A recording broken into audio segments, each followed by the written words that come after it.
jërë ngeen jëf ci seetaan beeg déglu bi mbokk ak xarit yi dalee nag jàmm ci seen émission sortie nag ay bés bi lay topp actualité bi toog ak kàngam boo xamante ne ñëpp xam nañ ko ci réew bi kookee di président Doudou Wade nekkoon fi président groupe parlementaire libéral waaye itam nekk membre comité directeur bu parti démocratique sénégalais président maa ngi lay nuyu ma bàyyi la nga nuyu auditeurs ak téléspectateurs yi.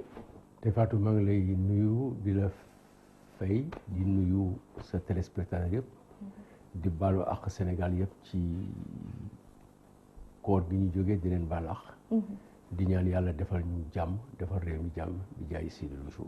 amin amin ñuy dokkale jullit yi rawatina ci weeri koor bi nga xamante ne moom la ñu génn président Doudou Wade nag ma doore waxtaan wi ak laaj bu ma la bëgg njëkk a laaj mu di bi ñuy def penco keroog fukki fan ak ñett weeru juin maanaam waxtaanee lépp lu jëm ci pétrole bi gaz bi njiiti réew bi woo ci ñëpp lan moo tax seen parti bi wuyu jiwul woote boobule.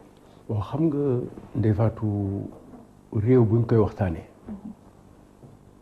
mu am ci ay jafe-jafe bi Sénégal nekkee ba léegi yàgg nañu xalaat ne pétrole am na fi Senghor xalaatoon na ko ba amoon na ci ay ak le Shah d'Iran dem nañu fi sax ba war a fi créer benn ville bu bees ak Shah bi coup d'état bi ñëw Abdou Diouf amoon na code du pétrole ñu ngi doon seet Abdoulaye Wade bi mu ñëwee am na ay jéego yu mu ci def ba commencé woon nañu bëgg signer ay contrat ak yeneen amoon nañu avancement yu leer waxoon nañ ne pétrole am na fi ñaata ban moo la nekk combien la xamaguñu ko woon Macky Sall ñëw ñu biral ne pétrole am na fi ba ñu commencé seet naka lañ ko liggéeyee ñu waroon ko seet loolu nag moom bi mu ñëwee li mu ci jëkk a def mooy dafa indi ay décret yu bees jël pétrole bi sédd ci rakkam sédd ci ay mbokkam sédd ci tubaab yi soog ñu woo ne nañuy seet naka la ñuy def xam nga loolu sotti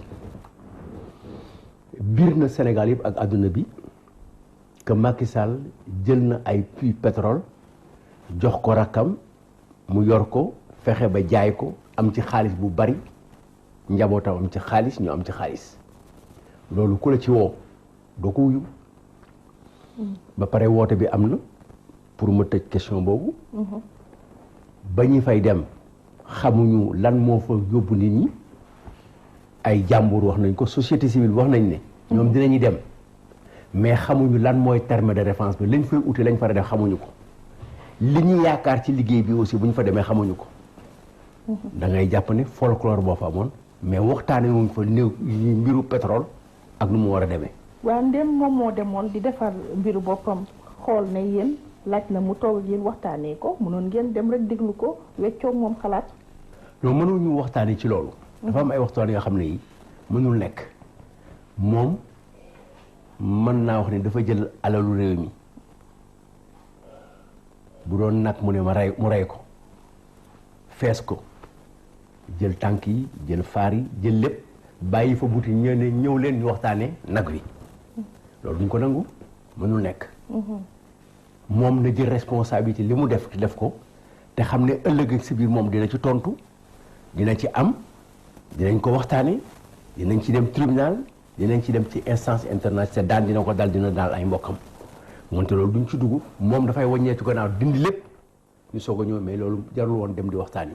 waaw moom sax ci la woote nee na pour ñu xoolaat contrat pétrolier yi nga xam ne non waxuñu xoolaat contrat pétrolier dañu ne ñi ñu ko jaayoon te jox leen ko nañ ñu wax lu tax ñu jaay leen ko ak luñ ca am te loolu ba ci ministre moom ci gouvernement am kenn mënul gëm ne Thierno Alassane Sall dafa bañ Macky Sall dafa ànd ak moom xeex ci ay principe mais bi ñu ñëwee ba moom mu xam ne dañ ko bugg a dugal ci loo xam dugg ci la génn Abdou Mbaye nee na dañ ko trompé décret ba baaxul te ki mu jógee Aly Ngouille Ndiaye la te Aly Ngouille Ndiaye dafa am ak Sénégal problème mu Mittal dafa am xaalis boo xam ne bi dafa dox ci digganteem ak moom ak Sénégal ak Mittal ci dédommagement Mittal ak ci ay problème mu xaalis lu leer ci nit ñi la wante bon ñooñu bu leen dara di xaar ëllëg ci loo xam ne lu nekk mën na ci jub tribunal ak kaso xaj na si mais doom day ànd ak ñoom ci loolu da ngay toog xaar affaire pétrole beeg gaz bi daal nañ ko bàyyi ak moom avec la famille Evings. famille Evings mooy ban famille. mooy famille Dallas. maanaam comprendre ma. famille Dallas madame Ndiaye mooy famille bi nga xam ne ñoo jëloon pétrole Texas bi féetewoo ko ñoom rek. loolu leer na ñu ñëwaat ci leneen loo xam ne toll nañ ci saytu ko mu di assemblée nationale bi ñu fi teg yow am nga expérience am nga vécu parlementaire at gannaaw bi ñu fi tegee 13e législature loo jàpp ci seen liggéey. xam nga assemblée bi yéen ñëpp yéen a d'accord ne 12e législature bi baaxul. maa ngi fàttaliku ci 2011 2012 bi ñu commencé assemblée bu bees bi maa ngi ak ñaari bind. benn waxoon naa ni ñii mënuñu def lu gën li ñuy def maa ngi ak benn article professeur Iba Der Thiam. Quel président pour l'Assemblée nationale maa ngi ak moom loolu yëpp dafa waroon wane ne Assemblée nationale bi ñu jëmoon en 12e bi mënul dem. te doy na ci ki ko jiite woon. ki ko jiite woon te jiite li nga xam ne mooy xolu assemblée bi mooy groupe bi ëpp importance. moom ci boppam dafa dem ba si yàgg mu ne assemblée bi ñu nekk daal ay la yéen assemblée bu ñu gëtën la. dañuy yeew tànk yi yeew loxo yi dugal ci ko ci yat maanaam nit la koo xam ne dañ ko suul ba ci baat bi. teg ko foofu Moustapha Diakhaté moo ko waxoon. moo tax teel na sax démissionné ne dootul dellu si. dootul dellu si bu du jàpp ne rek bañ a dellu si assemblée nationale dem nekk député. nekk président groupe parlementaire cër la. boo ko bañee rek am na lu tax mais moom ci waxam jàpp ne rek. waaw que bëggul woon sori. mais assemblée bi feebaram. feebaru assemblée bi mooy président bi. le poisson pourri par la tête. président assemblée bi. mënul dox boo seetloo ba fi mu ëgg si temps yi. doy na rek ci président boo xam ne bii dafay wax ak député am ne gendarme bi kaay leen ngeen yeew ko mënate ko génne ko. wax naa ne ñaar moo ci mënoon am.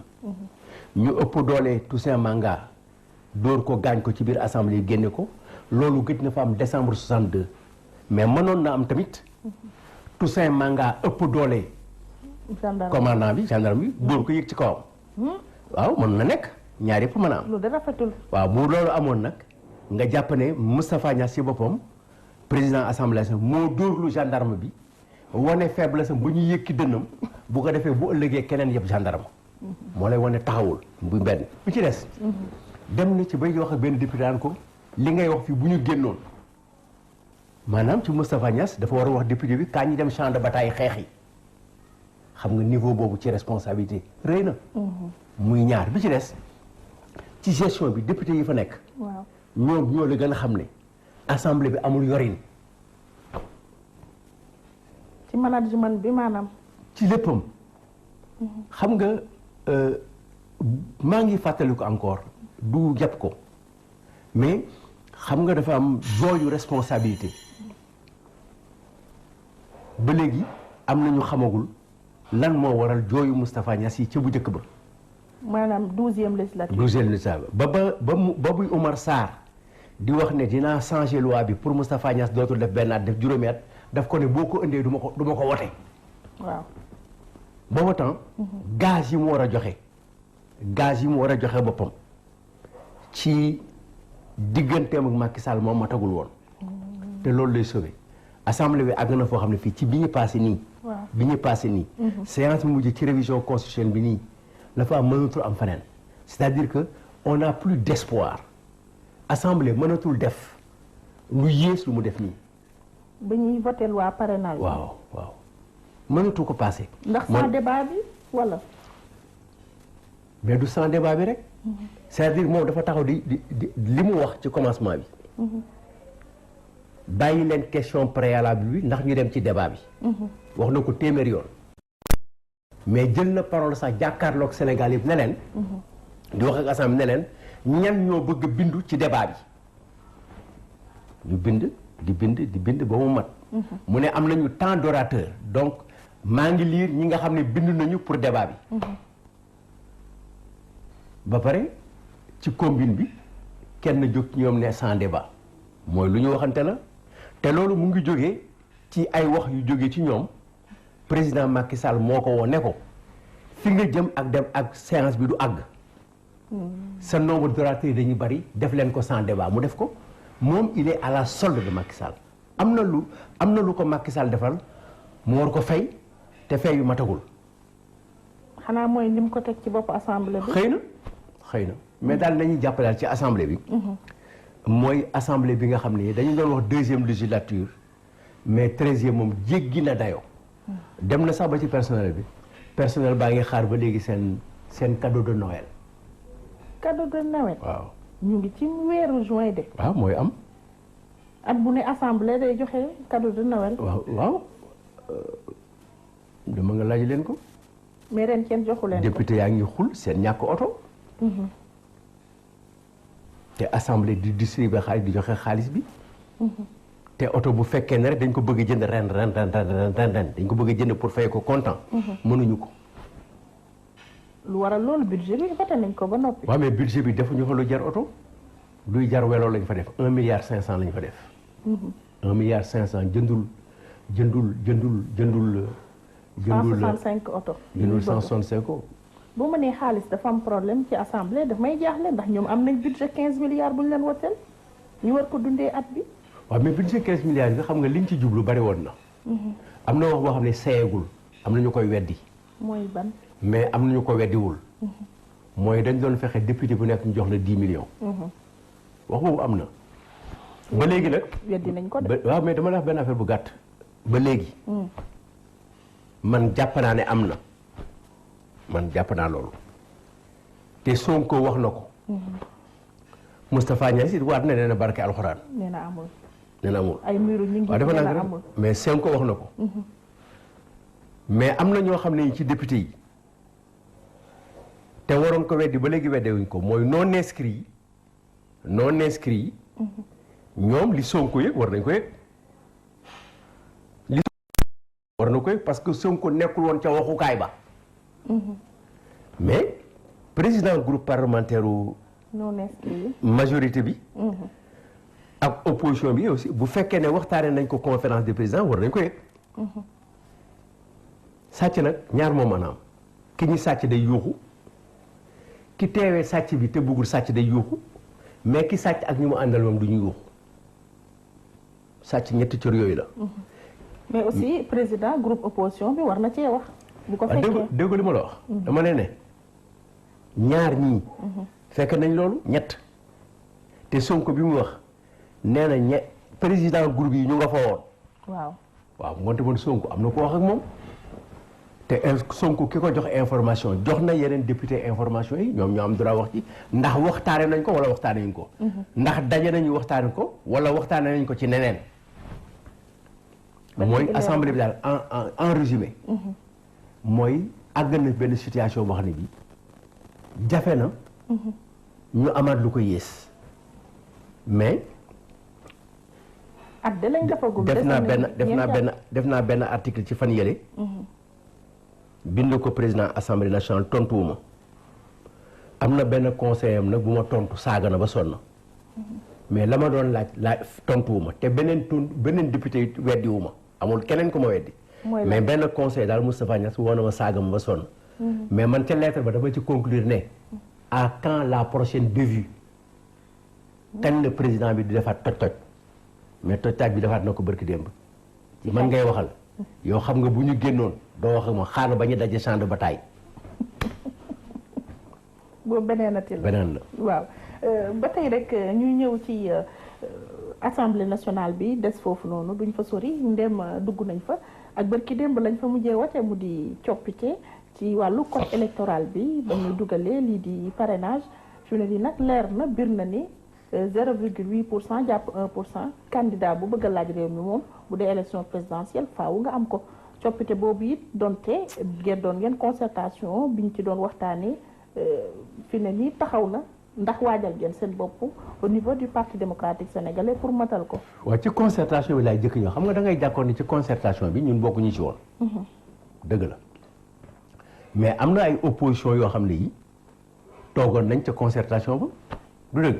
waaw mais après dañuy daw dañu gedd xam nga ñëw ci lëf ne xam ne dañ lay nax xam ne ki ngay waxal ay waxam taxawul ay waxam dafa dëgërul waxu président Macky Sall waaw ci ay problème électoraux dafa nekk loo xam ne lii nit du ci dóor xale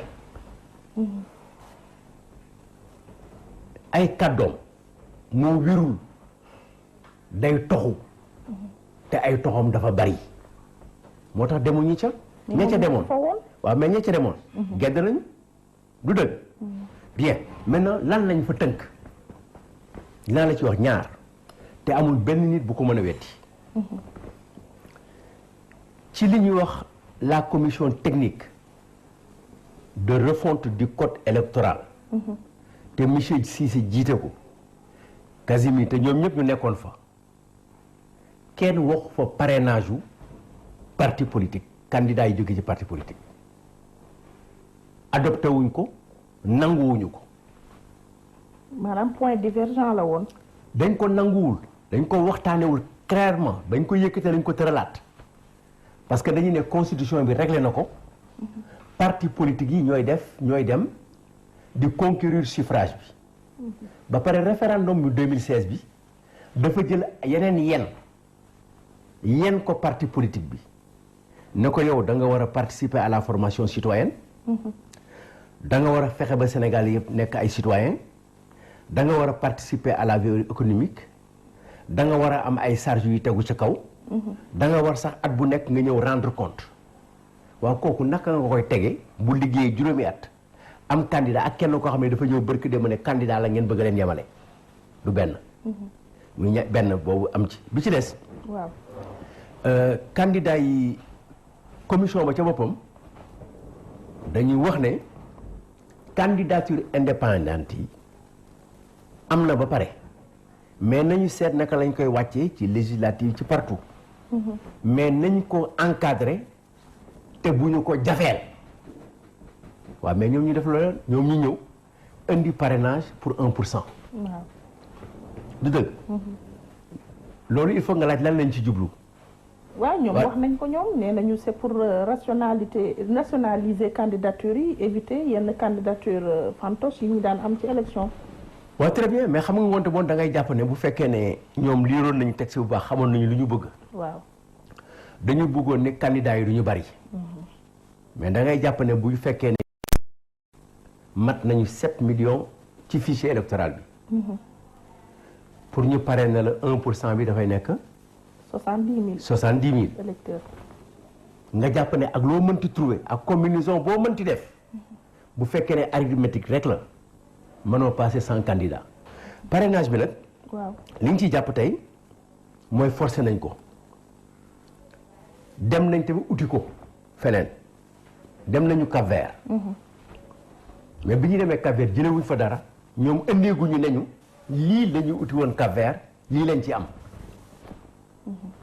parce que au fond ñàkk xam li nekk Cap-Vert moo taxoon Cap-Vert mën nga jàpp ne candidat yëpp ay candidature indépendante lañu parce que ñoom seen doxalinu réew moo nanguwul nga nekk président de la République nekk responsable parti moo demoon ñooñu bokkuñu façon dem nañu Pologne la ñu wax waaw ak Roumanie loolu lañ fi tàggoo xaw ma nan lañ jëlee Pologne mais Pologne xam naa ne recensement yu parrainage bi dañ koy def du point de vue informatique da nga ñëw rek bindu joxe ñu enregistré dem bu waxtu bi jotee machine bi mooy génne parrain bu nekk ñaata la am jafe-jafe amu fa du ay këyit yu ñuy bind ak di signé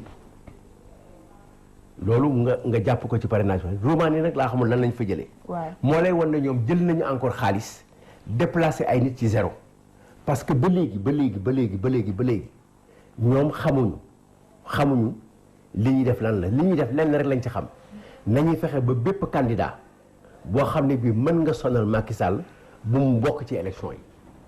ah mais léegi avec plus de 100 candidats kay dootu leen yombati. waaw loolu mooy maximum bi waxuma ne 100 candidats. waaw xam nga même sans le parrainage. mënuñu am 15 candidats. waaw ndax dernière élection yi ci mujjee def rek 14 candidats la woon. ma ne xam nga lu tax 300 partis ñuy wax. mais ñoom nee nañu 250 partis ci ñoom la bokk bu fekkee ne rek ñu ngi wax dëgg. ñoom am nañu 250 partis yu nekk ci ñoom Moustapha Niass Tanor Bathily gauche wala droite LD ñooñu ñëpp ku ci nekk. doo candidat. Macky Sall mooy sa candidat ngoonte kon wàññeeku na ngoonte mënuñu am 100 candidats mënuñu am 30 candidats du ñu am 15 candidats. problème bi nekkul ci candidature problème yi mooy. ki war a bëre bu mu ñëwee bu mu fekk kenn ci làmb ji ku muy bëreel. loolu mooy seen. mooy sécurité waaw du yomb ndax am na ni mbër yu samp seen i. ne te doo am sax. du am. nañ ko kon nag ku ci nekk ku bëgg am candidature moom da ngay waajal sa bopp ci parrainage bi. amul problème boobu. ñu amuñu problème parrainage. am na nag loo xam ne bokk na ci te damay jàpp ne jaan buñ ci laxas la mooy ñiy parrainer candidat yi ku ko def si ñaari liste tëjub kaso xaj na ci ak article L88 code électoral. waaw loolu am na mais xam nga Ndeye Fatou lu gën a jafe. mooy Sénégal gi nekk électeurs yi fi nekk. vérifier seen candidat seen signature ak ban signature moo baax. su ma la déggee. mooy signature yi ñuy vérifier. ban signature moo ci baax. signature bi bu njëkk ak bi mujj am na benn signature moo baax te ci dëkk bi ñu nekk. muy dëkk boo xam ne ñi jàng bariwuñu ñi mën a signer bariwuñu bari na sax ay carte d'identité yoo xam ne ak passeport dañ koy bind ñu ne ne c'est pas signé. mosuloo gis. ne sait pas signer mooy ne sait pas signer nag mënul signer. naka ngay vérifier signature am bi ci des ñi mën a signer.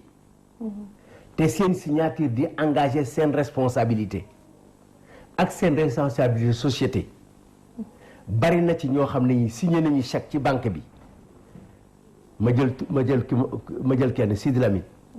mën naa signer chèque pour ñu fay salaire yi. chèque ba dem ñu ne ko non signature bi baaxul delloosi ko ci la signature a évolué. moonte système buy vérifier signature dëgg amu fi xam nga lan moo fi am jaay doole. bi ci des. waaw kan mooy vérifier signature yi kan. conseil constitutionnel. conseil constitutionnel. baax na bañ a àgg fa. ak commission boo xam ne parti yëpp dañ fay am représentant ñu ne.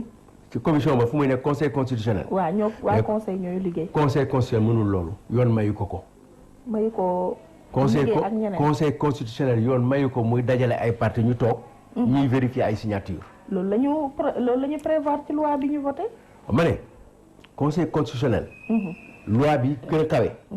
daf ko ne yow conseil constitutionnel yaay régler problème mu candidature yi à l' élection présidentielle. waaw.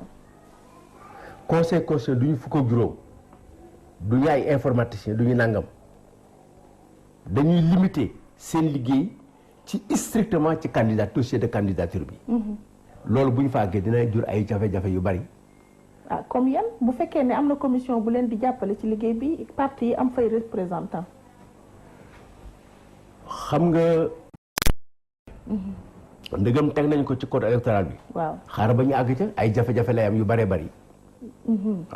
waaw balaa ñu ca yegg bi ñuy def nag révision code électoral bi di ko voté am na nag kàddu yu jéppee ci assemblée nationale bi jógee ci ministre de l' intérieur di Aly Ngouille Ndiaye bi ñuy wax wàllu candidature seen candidat di Karim Meïssa Wade nee na Karim du électeur demandé na nag nekk pour électeur waaye doonagul électeur loolu ci tontu. man gisuma bi ma dalee voté ba léegi. wala bu amee xam naa ne bariwul ku dem bindu am récépissé électeur. te jotuloo sa carte pour dem voter bindu bi inscription lu demande d' inscription je me suis inscrit ku dem foofu dañ lay jox ne la bindu nga da ngay dem carte d'identité wala électeur Karim bindu na ci élection yi loolu bu ko ministre bi wax sax dafay indi ak doyadi ci moom. ci naka. yow Ndeye Fatou man wóoruma ne bindu ji nga mais yow wóor na la ne Karim dem na ci bureau bi nga xam ne mooy bi nu mu bindu. filmé na ko de te envoyé na ko. dama ne sa bos wóoruma yow sama bos wóoru la bosu keneen wóoru la Macky Sall gis nga ko moom bi muy dem ñu wane ko. ni bosam siiwee noonu la bu Karim siwee donc Karim bindu na. waaw mais moom mi yor loolu nag. bu ne binduwul. wóoragul ne bindu na nag. loolu mooy kuy préparer tafu nit. dafa nekk ci yoon bi mu nekkoon ci ArcelorMittal. jubadi bi mu nekkoon ci gestion pétrole bi ñu koy dénkoon. faux bi mu def jox ko Abdou Mbaye ne président Macky Sall ki ñu jox pétrole bi am na expérience yi ñuy laaj yëpp ci boobu yoon la nekk mais xam nga taxaw Sénégal yi nii ñi ma leen wax ne Karim Wade binduwul wallahi ci doye di la bokk. waaye nag du n'importe qui moo ko wax. ak ku ko mënti wax gis nga ku doye di ba pare boo waxee loolu dañuy wax ne da nga gën a doye di Karim binduwul du wax. surtout que liñ ko jox ñoom liñ ko jox mu ñoom récépissé dafa am jamono récépissé gën na carte électeur ci jurisprudence électorale Sénégal bi passé mën naa ëpp maanaa carte d'électeur parce que nit yor na carte d'électeur voté wul dem ñu ne nekkuloo fi mu wër ba sonn gisul boppam mais nit am récépissé dem voté loolu Sénégal nañ ko gis nañ ko ak seen bët jaxaraan par conséquent donc bindu Karim Wade dootul wax jaaxle bi mooy ñoom dañ doon changer loi bi pour wax ne képp koo xam ne kii da nga bëgg a nekk candidat il faut nga nekk électeur loolu da ngay jàpp ne lu bees la ci Sénégal amul woon mais ba ñu gisee def nañ ko ñoom calculé woon nañ defoon ne adduna bi dafa sori ba nit mënul déplacer fenn Karim dem na def na bindu na wone na ko ñi ko bind taxaw ci wetam ñu filmer ko mu wone kayit baa ngi circulé ku nekk xam nga ban date la woon la def ban waxtu la ban numéro la ak fu mu ko defee. donc wax boobu nañ ko tëral tey xaar leneen. kon nag di nga ma tontu ci xanaa Ismaïla Madior ñu ne Karim Wade droit civique am jouiratu ko te mun na koo tee doon candidat ci wote présidentielle yi ndax condamnation bi mu am. waaw xam nga loolu dinaa nangul Ismaïla Madior mu wax li altine changé ko talaata mën naa ko nangul surtout que dañu wax ne constitutionnaliste ay tailleur lañu. moom nee na de haute couture.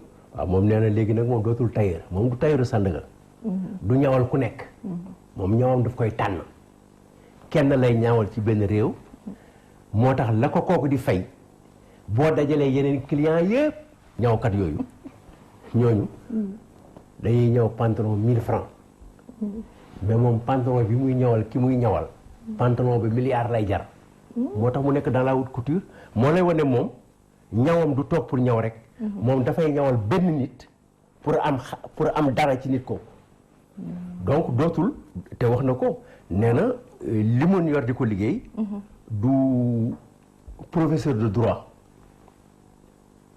yenn saa yi da koy lal dafa nekk dans un gouvernement bu ko président de la République dénk liggéey boobu la koy liggéeyal moo tax danga koy nangul mais comme haute couture la rek xëy na jamono dina ñëwaat keneen defloo ko leneen mu justifier ko ne lii la mais bari na lu mu wax loo xam ne lii wax na ko jàngaleem amul sikk ci li mu jàngale laa wax te li mu jàngale yëpp di ko jàngale mën na wuute rek ak jëfam mën na nekk mais damay jàpp ne moom bu waxee loolu te ministre de la justice moo tax mu wax ko parce que mosu ko wax mu ngi koy soog a wax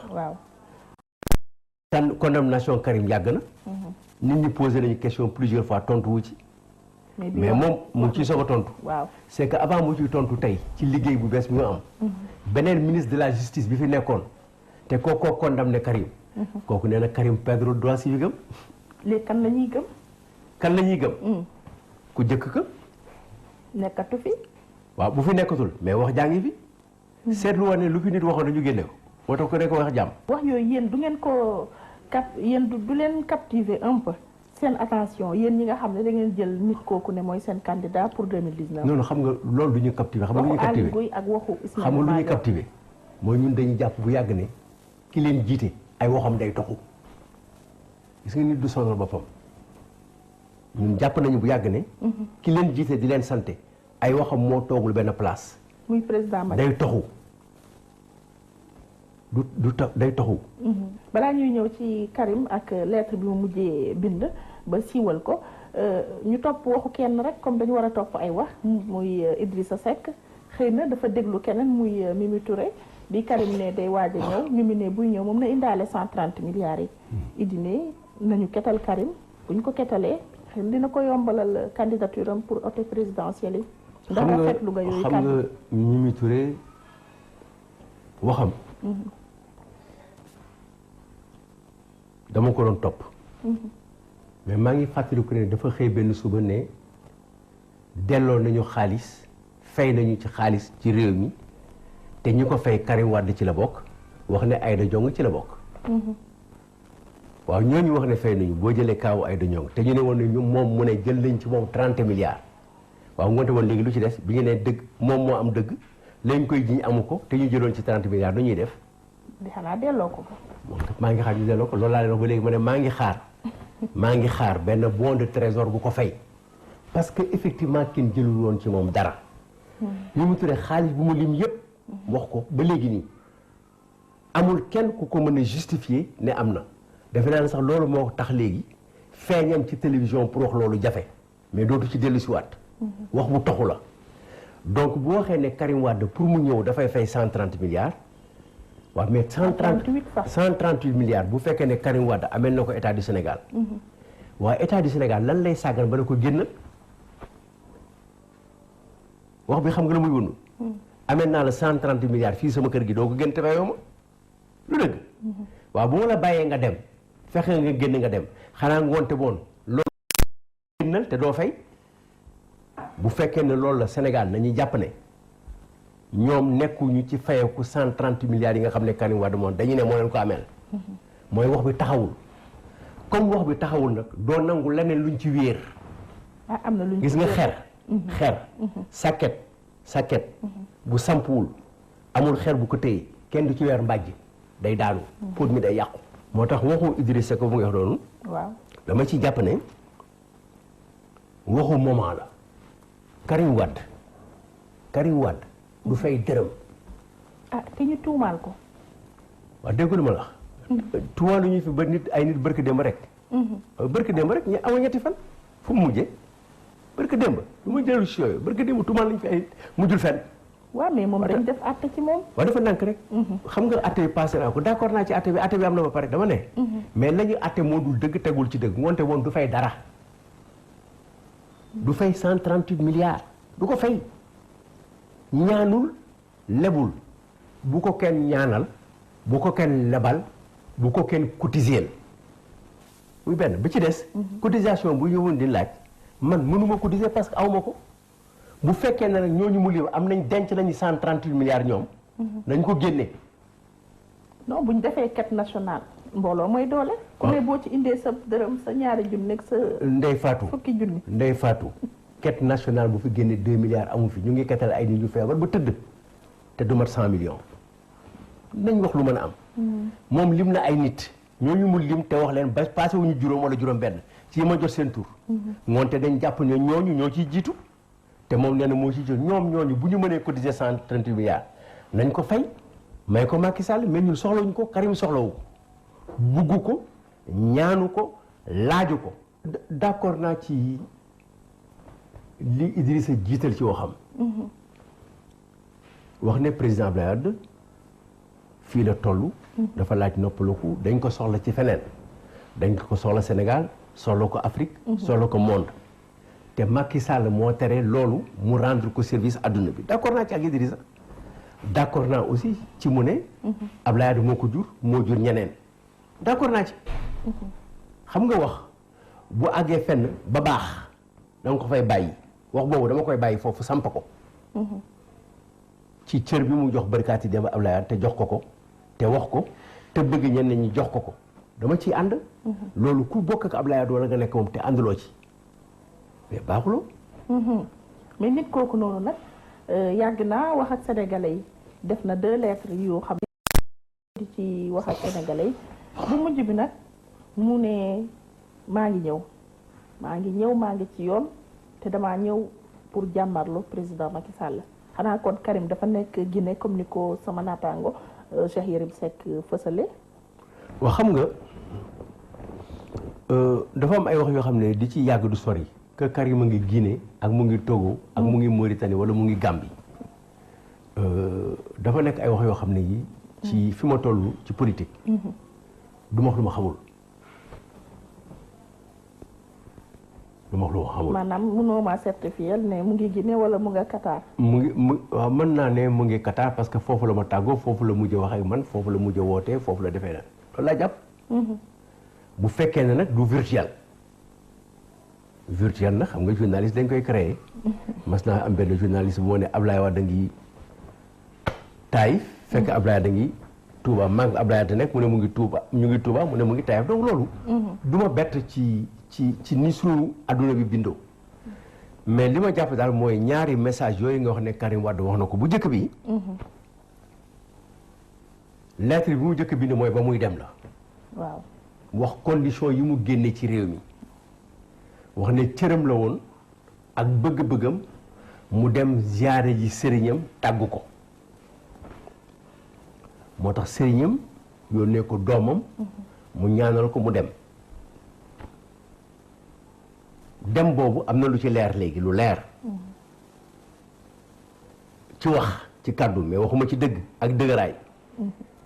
mooy Seydou Gueye bi mu bindee barke démb dafa wax ne dañ daan wax ne Abdoulaye Karim moo bind demande de grâce. waaw Latif Coulibaly sax a ko njëkk a wax. waaw dafa nànk rek wax nañ ko. ba saa ñu ne sa famille. ma ne leen en tout cas bu dee famille du jabaram parce que génn na àdduna du ñetti doomam. waa ji ne ma ci yow famille am nga ba ma ne ko déedéet bokkuma famille am dañuy bokk famille Ablaye Wade wala famille Mor mais bokkuñu famille yu Karim ci sens loi bi. mooy moom ak ay jabaram ak ay doomam. mujj gi ñu ne famille libérale la mais Seydou Gueye moo bind moom ci pilimam mu ne émiru Qatar moo ko demandé. xam naa ne wax bu dina taxawaat mais wax bu bees boobu li ma ci jàpp. waaw mooy Macky Sall bu fekkee ne émiru Qatar mën na ko ñaan mu may ko. en 2016. te diggante 2013 2014 2015 ñu wax ne ñi nga ak wàllu diine ñoom la ñu gën a fonk ci Sénégal. ñu ne ñooñu ñaan nañ ko te mayu leen sëriñ si ñaan nañ ko xalif généraux yi mayaan nañ ko ñu ne ay président ci adduna bi ñaan nañ ko. ñu ne sax am na ñu yónni seen président yu yónni seen doom ñu ñaan ko mayuñu ko. mais moom mel na may émiru Qatar. dañu woon na yoon def liggéeyam ba noppi. waaw dafa naa waaw yu pare na liggéey mais may na leen rek xam nga yoon liggéey na ak yooyu. du wax bi mooy maye na. dafa xañ ñi may ki loolu mooy ki mu may. moom la gën a bëgg moo ëpp njariñ ci moom ñeneen ñi mu nangul. il faut nga jàpp loolu njàngat la bu ñu mën a jàng mais nañ xaar ba ci kanam ba nga du wax bu taxu mais muy jàpp loolu la donc bi mu Karim demee. bi mu deuxième lettre bi mu ngi ko bind bi nga xam ne mbokku taalibeem yi nga xam ne ñoom la bokkal sëriñ. boobu jamono Karim mu ngi doon wax ak ñi nga xam ne ñoom la bokkal tarixa murid confrérie mi di la doon waxal. wax ak ñoom ci ni nga xam ne moom la gisee. ak ni muy jàngee li sëriñ bi santaane ci julli ci woor ci soufisme ci àndandoog sa moroom àndandoog sa moroom julli àndandoog sa diine àndandoog sa réew sa doxalin. mu bind leen lettre wax leen moom la mu ca jàng ak rafetlu liggéey ba ñu woote pour loolu ba pare wax ne moom mu ngi waajal boppam ci élection yii di ñëw en tant que candidat du peuple muy wane ni mu mel ni njàngat la boo xam ne bii day yëgal ña nga xam ne ñoom la féetal tarixa wala ay sëriñam ya fa daje ne leen man daal maa ngi leen di tàggu soobu naa ci yoon bii mooy ñaareelu correspondance am ñetteel bi yëg na li nga xam ne moo doon am xam na aussi li texte yi wax moom xam ne li koy permettre ak li koy xañ mu nekk candidat de la République benn ci desoon ñoom bu ñu desoon ñoom mooy tout électeur candidat ba ñu ne dañ koy def ajuma moom 2 jours avant la dem inscrire donc loolu jeex mu yëgal nag ne leen comme conditions yi pare na léegi mooy ñu yëgal ne takk naa samay bagages. moom moo wax de. waaw. waxul ne dinaa ñëw. dafa ne maa ngi ci yoon. maa ngi ci yoon bu doon avion. da ngay jàpp ne yëpp nañu bagages yi. jël na carburant ba ñëw na taxaw. pour dem bu doon oto da ngay jàpp ne fees na ba coxeur bi ne ko demal woo beneen oto pour mu rang donc moom nee na mu ngi ci yoon. loolu dafay nekk satisfaction non seulement bu parti bi ci boppam PDS parce que PDS. moo central ci affaire Karim Wade. Karim Wade li koy porté mooy le parti.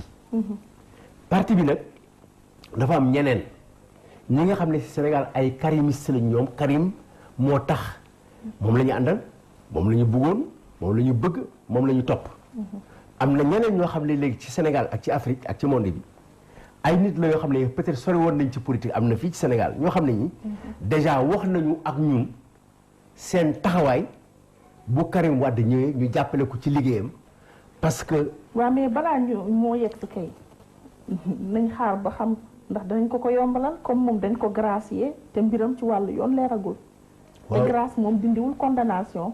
ab jéggal la rek loolu passé nañ ko xam nga grâce bi passé nañ ko des fois depuis 2016. waaw ñu ngi ci leneen. grâce bi jeex na. grâce moom jeex na loolu passé nañ ko. waaw mais liñ ko condamné des na ci moom. mais waxuñu ne desul. xam nga loolu waxuñu ne desul. mais ñoom ñoo ko bàyyoon mu dem na di dellu si. nit. boo tooñee sa papa sax ak sa yaay. ba génn dem sa kër tante. amoo droit décider ne man maa ngi delluwaat sama kër papa. xale taxul parce que dañ ko bëgg tiital wala ñu dóor ko mu dem dellu si. génnewuñu nit ay nit jël si ko mu ñëwal boppam ne man génne ngeen ma kër gi mais du ma génn sama kër bàyyi laay toog. kan moo mën a tere Sénégal tey ne Karim Wade du ñibbi si këram attan nañ ko nag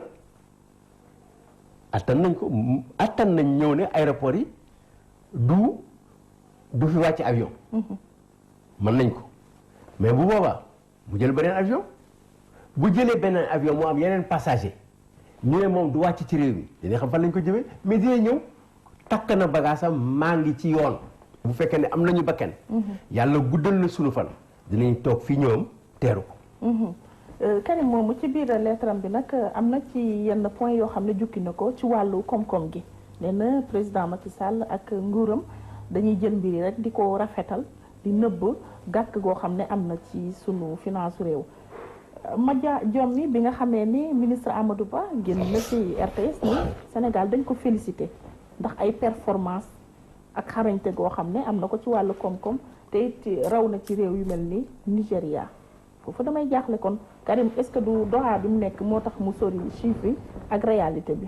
waaw xam nga réalité bi yaa ko gën a dund Karim yow bu fekkee ne jàpp nga ne yow. sa dund diggante 2012 ak 2016 dafa 2017 2018 bi ñu nekk dafa gën a neex ah ma ñaanal la yàlla rek nga sax ci loolu. choix la mais sénégalais ñoom li ñu wax ay jafe-jafe la ñuy nekkee. nafa la. nafa ñaar moo ci am loo jaay ci xaalis jël ko dugal ko si biir nafa. looy jënd génne ci nafa bi jënd. loolu la Amadou Ba yor mais bu fekkee ne moom bari na xaalis ci biir nafaam te am ay bor yu mu fayul ba bu génnee ñu poñe ko fay ma suma xaalis ba kër gi mu dëkk sonal na ay dëkkandoom parce que nit ñi fajar la ñu ñëw di yuuxu fay ñu suñu xaalis fay ñu suñu xaalis fay ñu suñu xaalis da ngay jàpp ne moom sonal na boppam sonal na ay dëkkandoom sonal na ñu mu ameel bu fekkee nag mu ngi 700 milliards ba pare ameel ay bor yu mu fayul ba ñu ni ko taxaw jàngalekat yi santé élevage école université prestataire du bâtiment opérateur économique sur l'arachide ñooñu ñëpp mu ameel leen bor ku nekk di yuuxu ba mujj gi am na délégation bu dem seeti Serigne Mountakha xalif général ne ko waxal ci ñoom ñu fay ñu suñu xaalis ñaar moo mën a am. mooy lan. li ngay wax amuloo ko wala xaw ma ban qualificatif laa lay jox. mais ameel nit bor bañ ko fay bokkul ci gore. ci fi ñu toll am na ñu ne amee nañ ci 200 milliards. bu dee 700 lañ yor da yàqalaguñu dara. mais parce que 700 yi moo fi nekkul bu fi amoon ñu fay ko.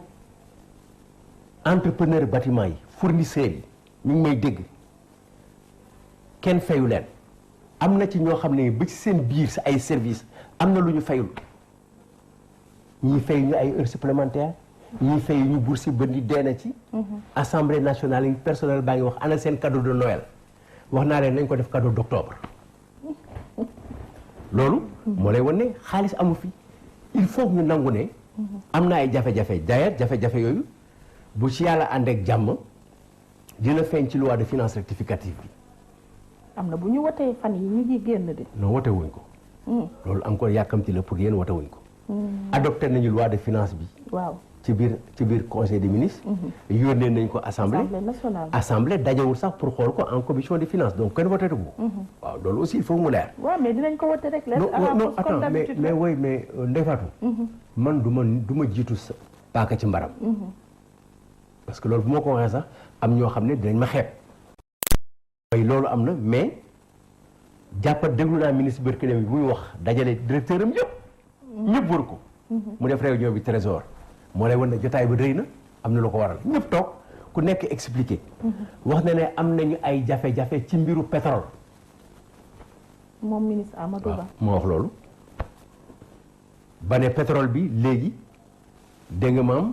dafa cher. waaw baril bi dafa cher wax nañ ko. nee na aussi dollar bi dafa yéeg. wax nañ ko de waaw mais mënu ko yëgal ne diggante 2012 ak 2018 bi ñu nekk. baril de pétrole bi mu fiy jógee àggoon na ci $112. ñoom toll nañu benn jamono wax àgg na ci 40. maanaam njëg bi pratiquement boo ko diviser par ñett mooy njëgu pétrole ba. waaw bénéfice bi ñu fi def te wàññiwuñu pompe essence bi parce que essence bi chaque weer bu nekk am na benn commission bu tudd commission nationale des hydrocarbures dafa war a réajuster les prix de la réalité dañ ci bari xaalis ba nga xam ne xaalis bi nga xam ne état yi moo daan jóg di subventionner Senelec pour dolli ko xaalis pour mu mën a jënd pétrole xaalis boobu joxeetuñ ko mooy ngoonte woon gañe nañ ci xaalis. waaw comme léegi nag dafa commencé am jafe-jafe. est-ce que ñoom seetal nañu seen bopp ba ñuy bañ a xaalis luñ ci mën a def teg ko quelque part wala seet ko pour bu yokkoo ëllëg comme bu wàññee. man du ma ko yëg bu yokkoo waruma ko yëg moo tax ma yow Sénégalais ne leen ñu ngi jëm ci benn augmentation des prix. ah oui waaye ci yoon boobu lañ jëm ñu ngi jëm ci yoonu augmentation des prix pour réalité prix ak ay taxes yu bees. yoo xam ne dinañ ko teg nit ñi comme ni ñu indiwaatee taxe bi ñuy def ci gerte gi ba mu jural leen li mu jëral ñu voté ko mois d'octobre. ne dañuy taxé gerte gi biy génn octobre novembre. ñu indi loi bi defar ko décembre ñu voté ko janvier ñu dindi ko. mais dañ koy delluwaat. loolu leer na ñu ñëw ci li nga xam ne nag jamono ji luy ay di jàmbat muy nag sport football le sport roi jamono ji nag boole na ñëpp.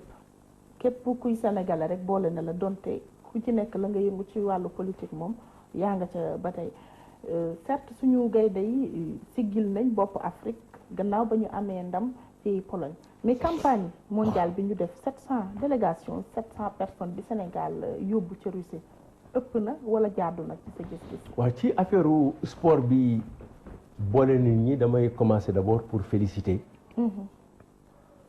équipe nationale football bi. féliciter joueurs yi. féliciter le ministre du sport Amadou Ba. féliciter président Matar Ba. féliciter aussi le président de la République. parce que suñu équipe nationale bi ñu moomal suñu bopp ñun ñëpp du bokk te président jiite ko moo def njàmbarte bu rëy. ci li ñu ko doon xaaree yaakaar ko suñu yaakaar tasul ci ñoom ñu dem gagné donc loolu dafa baaxoon ci bés boobu que ñu commencé par gagner ngoonte lu fi ñëwaat rek dañ naan gañewaat nañu. gañewaat nañu nag moo gën ñàkkaat nañu ngoonte bon dañ leen di ñaanal ñu gañewaat gañewaat.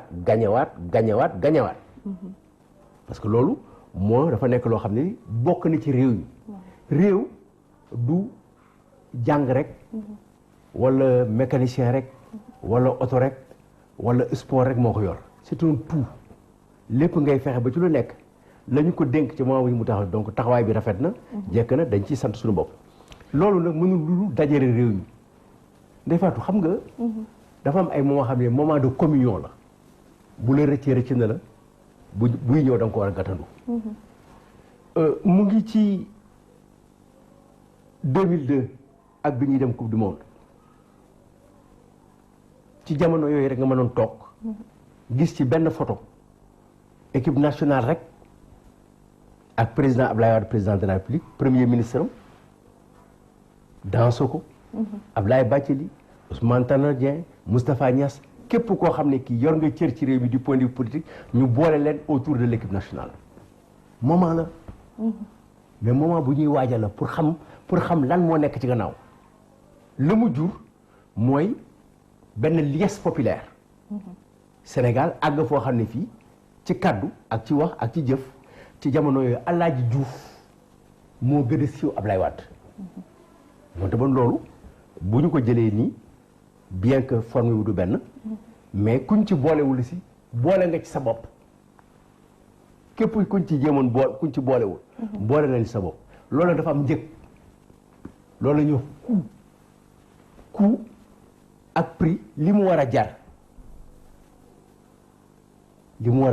li ngay fay ak li mu war a jar du benn loolu dafa jaroon mobiliser ay nit mobiliser ay équipe mobiliser nit ñi mobiliser xaalis pour def ko donc bu président yóbboo 700 personnes man gisuma ci problème l'essentiel mooy la tax ñu def ko nañ ko jot parce que dépense la boo xam ne bi kenn prévoir ko woon ci budget bi 2018 2018 bi ñuy def budget bi xamoon nañ ne dañuy qualifier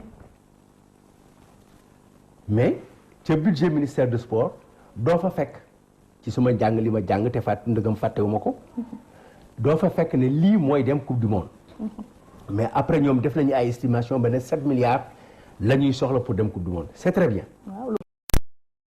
bu ni mel sax ak lu ñu leen mënta jox ce qui est important rek mooy war nañu mobiliser ay ressources pour dem mais bu ñu mobiliser ressources bi pour dem reyi gaynde wala reyi ñay dañuy fexe ne bu ñuy ñëw bu ñu ne reyi ñu gaynde mais si ndax la ñuy rey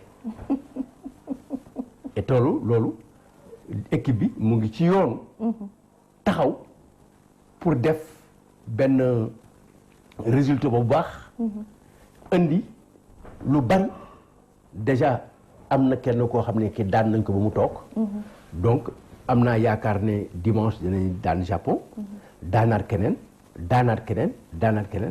ci mu nekk njariñu Sénégal yëpp. maa ngi lay sant di la gërëm président Doudou Wade may fàttali ne doonoon nga fi président groupe parlementaire libéral ci assemblée nationale bokkit ci comité directeur bu PDS doonoon suñu gan ci sortie ma bàyyi la nga tàggatoo.